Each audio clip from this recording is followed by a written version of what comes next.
দাদা আজান তো হয়ে গেল, আগে পানিটা খেয়ে নিন। অসংখ্য ধন্যবাদ বোন, আপনি হিন্দু হয়ে আমাকে ইফতার খেতে সাহায্য করলেন। কার রিজিক আল্লাহ কোথায় লিখে রাখছে কেউ কইতে পারে না। আজকে আমাকে রিজিক আপনার এখানে ছিল, তাই তো আমরা এখানে খাইলাম। হ্যাঁ, এতে আবার ধন্যবাদ দেওয়ার কি আছে? মানুষ তো মানুষের জন্যই। আচ্ছা ঠিক আছে বোন, আজকে তাহলে আমরা উঠি। উঠি মানে? উঠবেন কেন? এগুলো খান।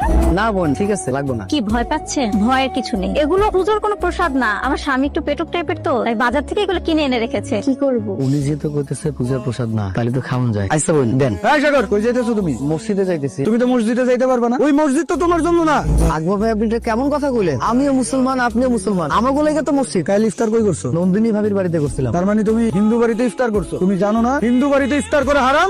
এই নন্দিনী দাঁড়া। কি হয়েছে বৌদি, দাঁড় করালেন যে? পুজো দিতে যাচ্ছিস নাকি? হ্যাঁ গো, অনেকদিন হলো ঠাকুরের ঘরে যাওয়া হয় না, তাই আজকে পুজো দিতে যাচ্ছি। তোর মুখে পুজো দিতে যাচ্ছিস, লজ্জা নেই তো? কেন এই কথা কেন বললাম? পুজো দিতে আবার লজ্জা কিসের? শুনলাম তুই নাকি মুসলমানদেরকে বাড়িতে ইফতার করিয়েছিস। হ্যাঁ করিয়েছি। মুসলমান হয়েছে কি হয়েছে, তারা তো মানুষ তাই না? এখানে পুজোর সাথে কি সম্পর্ক? আমি যেটা জিজ্ঞেস করেছি সেটার উত্তর দে। মুসলমানদেরকে ইফতার করিয়েছিস কি না? হ্যাঁ করিয়েছি, এতে দোষের কি আছে? তুই আমাদের ধর্মকে অপমান করেছিস। নেতা, আপনি মুসলিম সমাজের নেতা, রায়টা কিন্তু ঠিকঠাক মতো দিয়ে, নাহলে কিন্তু মুসলিম সমাজ আপনাকে বুঝে নিত। কাকা বিচারটা কিন্তু ভালো মতন করেন। তোমরা ধর্মকে অপমান করছো। দুই পক্ষই তোমরা ভুল করছো, এতে কোনো সন্দেহ নাই। আর সেজন্য তোমাকে দুই পক্ষ শাস্তি পাইতে হবে, এবং সেটা একটু কঠিন শাস্তি। কারো বাসায় তার ইচ্ছায় দাওয়াত খাওয়া কোনো অপরাধ না। অতিথি আপ্যায়ন করা কি আমাদের ধর্মে নিষেধ করছে? চুপ করো, একই তো অন্যায় করছো, তার উপরে আবার বড় বড় কথা বলতেছো। তোমার জন্য আমার মান সম্মান সব শেষ, এই সালিশ পর্যন্ত আমাকে আশা লাগছে। হিন্দু বাড়িতে ইফতার করা হারাম। হিন্দু হইয়া মুসলমানদের যে ইফতারে করাইছো, এটা অন্যায় করছো, কঠিন অন্যায় করছো। এটা কোথায় লেখা আছে? এই ছেলে, এই সমস্যা কি তোমার? আমি তো তোমার সাথে কথা বলতেছি, আমি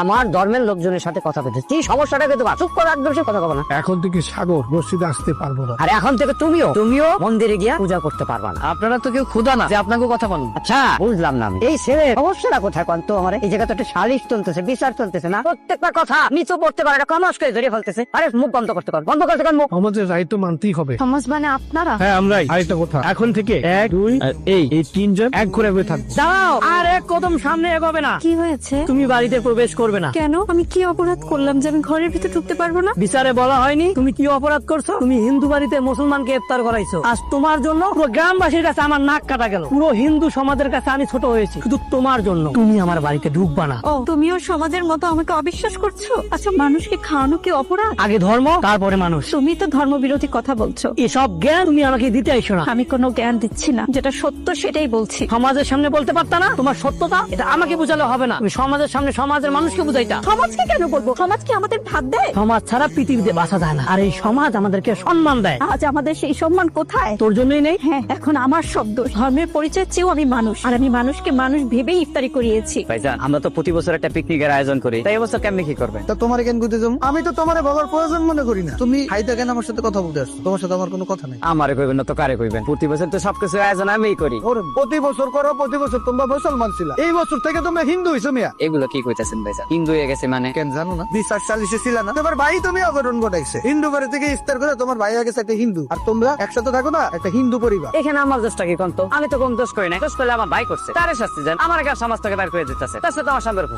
মা কি হয়েছে? এরকম তুমি করতেছিস কেন? কি হয়েছে তুমি জানো না? সমাজে তুমি কি চলতেছে? কি চলতেছে? বিচারে কি হয়েছে তুমি জানো না? তোমার পোলা যে হিন্দু বাড়িতে গিয়ে ইফতার পাইছে, সেই জন্য তো আমি মুখ সমাজের মধ্যে দেখাইতে পারি না। সব জায়গায় মারা ব্যস্ত করে সবাই। অপমান তার ওদের মুখে। কারণ তার লাগে যে আমার রক্তের সম্পর্ক, কারণ সে যে আমার ভাই। এই কি হইছে? কি সমস্যা? চিল্লাচিল্লি করতেছস কেন? তোর জন্য আমার ছেলের বাড়িতে অপমান করবো কেন? মা তুমি এটা কেমন কথা কইতেছো? আমি কি করছি? আমার অপরাধটা কি? কি করছিস তুই? বিচার হলস নাই? হিন্দির বাড়িতে যা যা গপ গপ করে দিয়েছিস, তার মনে নাই? আমি শুনছি, কিন্তু এই বিচারটা আমি মানি না। শোনো ভাইজান, গায়ের জোরে না সবকিছু হয় না। তুমি সমাজে থাকবা আর সমাজের নিয়ম মানবা না।